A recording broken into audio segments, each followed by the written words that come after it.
अस्सलाम वालेकुम। अॼु असां जेको आहे सो जोग्राफ़ी खे ई कंटिन्यू कंदासीं। त जीअं हिकु ॿिनि लेक्चर में जोग्राफ़ी खे असां ख़तमु करे वरी पोइ जेको प्री पार्टीशन ऐं पोस्ट पार्टीशन वारा टॉपिकनि खे ख़तमु करण जी कोशिशि कंदासीं। जोग्राफ़ी में अॼु असां जनरल शयूं डिस्कस कंदासीं।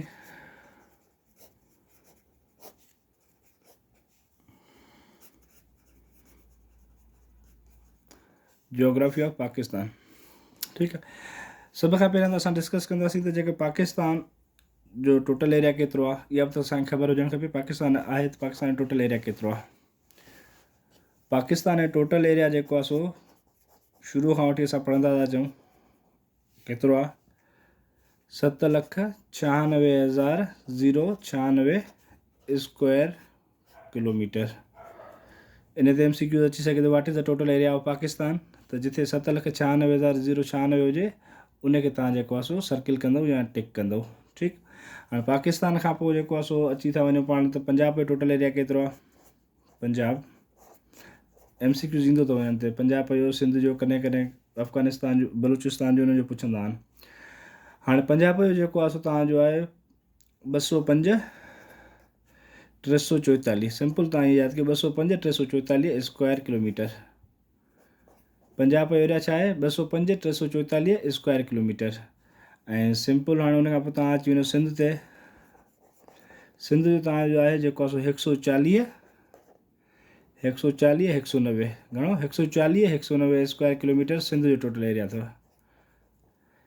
ठीकु, ऐं पोइ अची था वञूं हाणे पाण बलूचिस्तान एराज़ी जे हिसाब खां सभ खां वॾो जेको प्रोविंस आहे उहो बलूचिस्तान आहे। ठीकु आहे, बलूचिस्तान जी तव्हां यादि कंदव 347, 190 सिंध वारो, सॉरी सिंध वारो जेको आहे 190 न अथव, 914 अथव। ठीकु आहे, 914, 190 बलूचिस्तान। ठीकु, स्क्वायर किलोमीटर। हाणे बलूचिस्तान खां पोइ जेको एराज़ी हिसाब सां नंढे में नंढो आहे तव्हांजो प्रोविंस आहे उहो आहे NWFP। NWFP जो जेको आहे 74,521 स्क्वायर किलोमीटर एरिया आहे। ठीकु आहे, NWFP खां पोइ इस्लामाबाद कैपिटल जेको आहे असांजो, इस्लामाबाद जो जेको आहे टोटल एरिया आहे 906 स्क्वायर किलोमीटर। ठीकु आहे, 906 स्क्वायर किलोमीटर। इहे नंढियूं शयूं अथव, यादि कयो। तव्हांजो हिन मां को बि हिकु MCQ ज़रूरु ईंदो आहे, हिकु मार्क तव्हांजी माना काॾे न वञणु खपे। ठीकु आहे, सपोज़ तव्हांखां MCQ अचे what is the total area of Pakistan, तव्हां छा चवंदव, 7,96,096 जिथे बि हुजे उनखे तव्हां इन सर्किल कंदव या टिक कंदव। पंजाब जो अचे त पंजाब जो सिंपल तव्हां यादि करण लाइ 205,344 स्क्वायर किलोमीटर पंजाब जो आहे। 205,344 स्क्वायर किलोमीटर जेको आहे एरिया जेको कंहिंजो आहे, पंजाब जो आहे। ऐं सिंध जो तव्हां खां पुछंदो आहे, सिंध जो टोटल एरिया केतिरो आहे, 140,914 स्क्वायर किलोमीटर। सिंध जो एरिया घणो आहे, 140,914 स्क्वायर किलोमीटर सिंध जो। ठीकु आहे, बलूचिस्तान में तव्हां ॾे अचे थो, बलूचिस्तान में घणो आहे, बलूचिस्तान जो आहे 347,190। ऐं एरिया जे हिसाब सां सभिनी खां वॾे में वॾो प्रोविंस कहिड़ो आहे, तव्हांजो बलूचिस्तान आहे। ठीकु आहे, ऐं NWFP जो अचे त 74,521। सिंपल सिधे लफ़्ज़ में 74,521 यादि कंदो तव्हांखे इहे सिंपल यादि थी वेंदा। ऐं इस्लामाबाद 906 स्क्वायर किलोमीटर। ठीकु आहे, हीअ त थी वियो पाकिस्तान ऐं पाकिस्तान जे सूबनि जी जेको आहे सो एरिया केतिरी आहे। हाणे पाकिस्तान जा जेके नेबरिंग कंट्री सां गॾु बॉर्डर आहिनि उन्हनि बॉर्डरनि जो एरिया केतिरो आहे। सपोज़ पाकिस्तान जो चाइना सां केतिरो बॉर्डर आहे, पाकिस्तान जो चाइना सां केतिरो बॉर्डर आहे, 595 kilometre.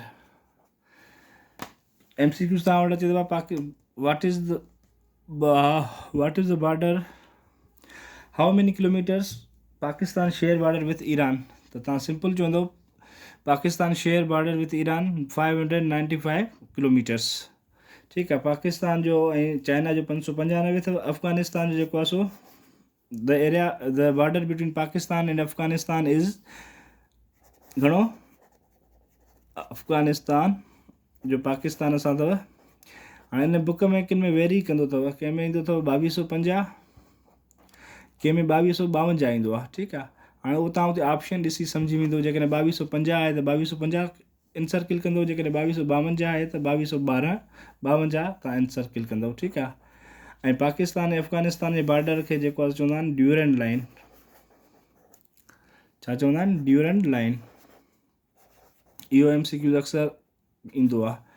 The border between Pakistan and Afghanistan is known as छा? Durand line. ठीकु। नेक्स्ट पंहिंजो छा बचो? चाइना बि थी वियो, अफ़गानिस्तान बि थी वियो, हाणे बचो पंहिंजो ईरान। ठीकु आहे। ईरान ऐं पाकिस्तान जे विच में बॉर्डर केतिरो आहे? ईरान ऐं पाकिस्तान जे विच में बॉर्डर अथव 805 किलोमीटर। ठीकु। The border between Iran and Pakistan is 805 kilometres. ठीकु आहे। ऐं सभ खां वॾो जेको पाकिस्तान जो बॉर्डर आहे अफ़गानिस्तान खां पोइ, उहो आहे इंडिया सां। ठीकु आहे। इंडिया पाकिस्तान जो बॉर्डर केतिरो आहे? 1610 किलोमीटर। किन बुकनि में 1608 बि ईंदो अथव, किन बुकनि में 1609 बि आहे। ठीकु आहे। उहो तव्हांखे जेकॾहिं MCQ अचे त होप इहो 1610 ई हूंदो मेजॉरिटी, पर जेकॾहिं 1608 या 1609 बि हुजे त उहो तव्हां एन सर्किल कंदो, उहो जेको आहे सो करेक्ट सम्झ में ईंदो आहे किलोमीटर। ठीकु। हीअ त तव्हांजा थी विया बॉर्डर्स। इहे शयूं तव्हांखे रटण जूं अथव, यादि करणियूं अथव, यादि करणी पवंदव। ठीकु आहे। इन्हनि मां तव्हांजो 1-2 MCQ ज़रूरु ईंदो आहे। पाकिस्तान जो एरिया केतिरो आहे? 7,96,096। पंजाब जो केतिरो आहे? 205,344 किलोमीटर स्क्वायर किलोमीटर। सिंध जो केतिरो आहे? 140,914 किलोमीटर। बलोचिस्तान जो केतिरो आहे? 347,190 स्क्वायर किलोमीटर। NWFP या हाणे जेको आहे तव्हां छा चवंदव ख़ैबर पख्तूनख्वा। ठीकु आहे। उनजो केतिरो आहे? उनजो सिंपल जेको आहे 74,521 स्क्वायर किलोमीटर। इस्लामाबाद जो जेको आहे कैपिटल जेको आहे उनजो एरिया केतिरो आहे? उनजो एरिया 906 स्क्वायर किलोमीटर। ठीकु आहे। हाणे त अची वञे नेबरिंग कंट्रीज़ जेके पाकिस्तान जा आहिनि, उन सां पाकिस्तान केतिरो बॉर्डर शेयर थो करे। ठीकु आहे। पाकिस्तान चाइना सां जेको आहे सो 595 किलोमीटर शेयर थो करे। The border between Pakistan and China is 595 kilometres. Pakistan share border with Afghanistan 2250 या 2252, मेजॉरिटी 2250 ईंदो अथव। ठीकु आहे। 2252 किन बुकनि में आहे, पर तक़रीबन 2250 ईंदो अथव। ठीकु। Pakistan share border with Afghanistan is 2250 kilometre. ऐं the border between Pakistan and Afghanistan is known as छा? Known as Durand line. The border between Pakistan and Afghanistan is known as Durand line. ठीकु आहे। पाकिस्तान ऐं अफ़गानिस्तान जे बॉर्डर खे ड्यूरेंट लाइन सॼो ईंदो अथव। ॿियो थो अचे तव्हांजो पाकिस्तान ऐं ईरान जे विच में बॉर्डर केतिरो आहे? Pakistan share border with Iran 805 kilometres. Pakistan share border with Iran 805 kilometre. ठीकु आहे। Pakistan share border with India 1610 kilometre. 1610 kilometre 1610 kilometres. ठीकु आहे। ऐं ॿियो जेको आहे सो पाकिस्तान जो जेको साहिल समंदर एरिया आहे, कोस्टल एरिया, उहो केतिरो आहे? Border coastal coastal area of Pakistan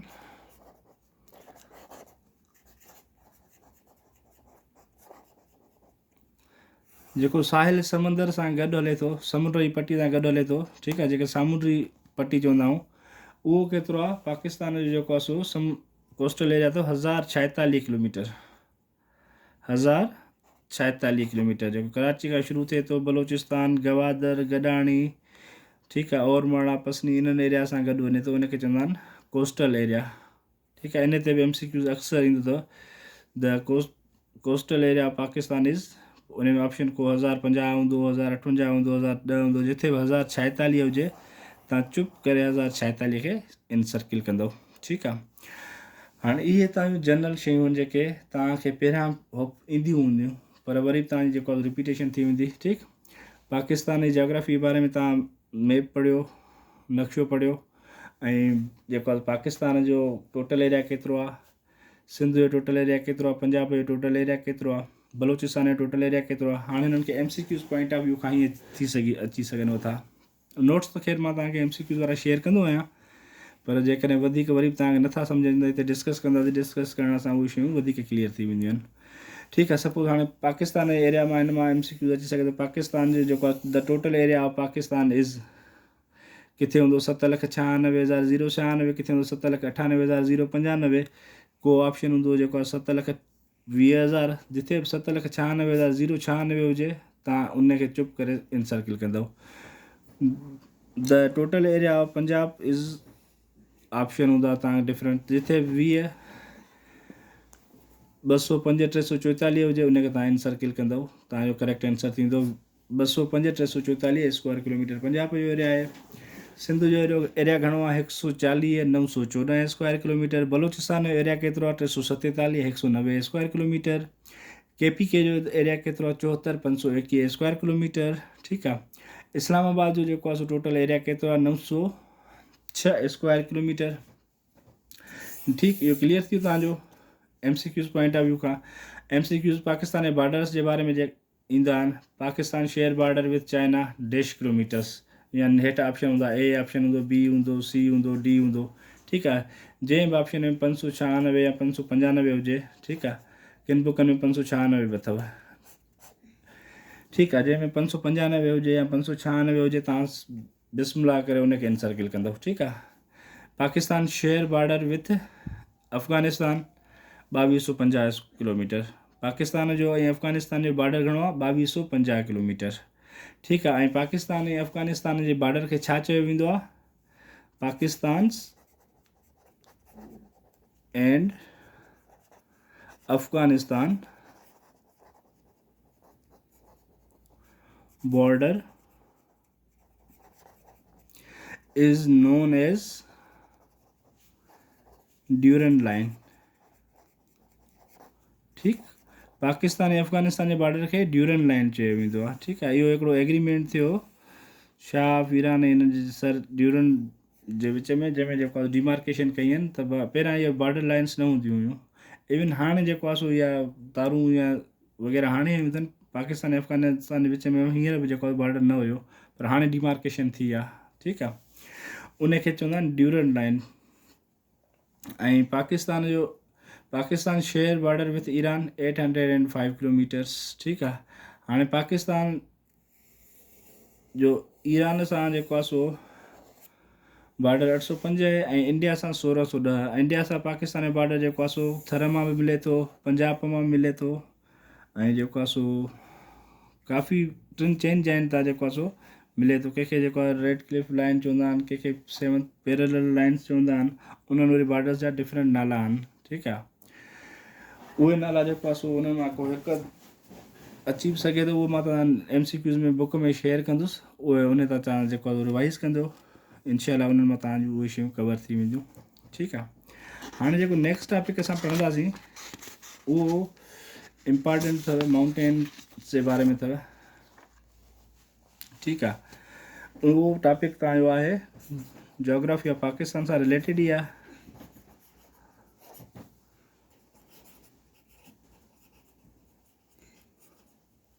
Pakistan. ठीकु आहे। उहो टॉपिक हाणे पढ़ंदासीं असां फिज़िकल फीचर्स ऑफ पाकिस्तान। छा? Physical features of Pakistan. ठीकु आहे। पाकिस्तान जे असां फिज़िकल फीचर्स जे बारे में पढ़ंदासीं। त पाकिस्तान जा फिज़िकल फीचर्स कहिड़ा आहिनि?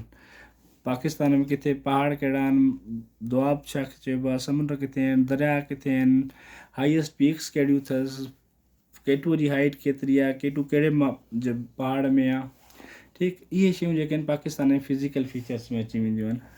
हाणे फिज़िकल फीचर्स में असां पहिरियां पढ़ंदासीं पाकिस्तान जा पहाड़ी सिलसिला। छा?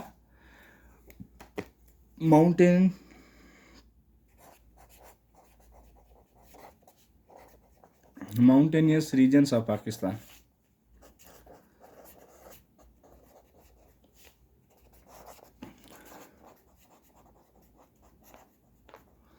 ठीकु, हाणे जेको आहे सो माउंटेनियस रीजन्स, इहो थोरो लेंदी लेक्चर आहे, थोरो टिपिकल ऐं ट्रिकी बि अथव। इनखे कोशिशि कजो सम्झण जी। मां तव्हांखे इनशाला कोशिशि त इहा ई कंदुसि त लेक्चर ॿुधण सां तव्हांजा MCQ ते कवर थींदा वञनि, त जीअं तव्हांखे घणी महिनत न करणी पवे। पर पोइ बि जेको आहे सो तव्हांखे कोशिशि करणी पवंदी त हिनखे जेको आहे संजीदगीअ सां ऐं सुठे नमूने सम्झी सघो। ठीकु, हाणे इहो असां जेको आहे सो नेक्स्ट क्लास में पढ़ंदासीं, छो जो टाइम एतिरी घणी बि वॾी वीडियो ठाहिण लाइ सेंड करण में इशूज़ था थियनि, पिक्सल टुटी थी पए, पोइ तव्हांजी शिकायतूं थियूं अचनि। ठीकु आहे, हाणे तव्हांखे इहे जेके मूं ॿुधायो बॉर्डर केतिरा आहिनि ऐं एरिया केतिरी आहे, पाकिस्तान एरिया केतिरी आहे, इहे नेक्स्ट टेस्ट में सभिनी मां सुवाल वठी ॾींदोसांव। ठीकु, ऐं मां तव्हां हिकिड़ो MCQ शेयर कंदुसि, ॾाढा सुठा MCQs अथव, उन्हनि खे तव्हां हिकिड़ो दफ़ो ॾिसी वञिजो, उन्हनि खां ॿाहिरि तव्हांजो पाकिस्तान हिस्ट्री जो को MCQ न ईंदो इनशाला। ठीकु आहे, नेक्स्ट क्लास में इनशाला मिलूं था, तेसिताईं ख़ुदा हाफ़िज़।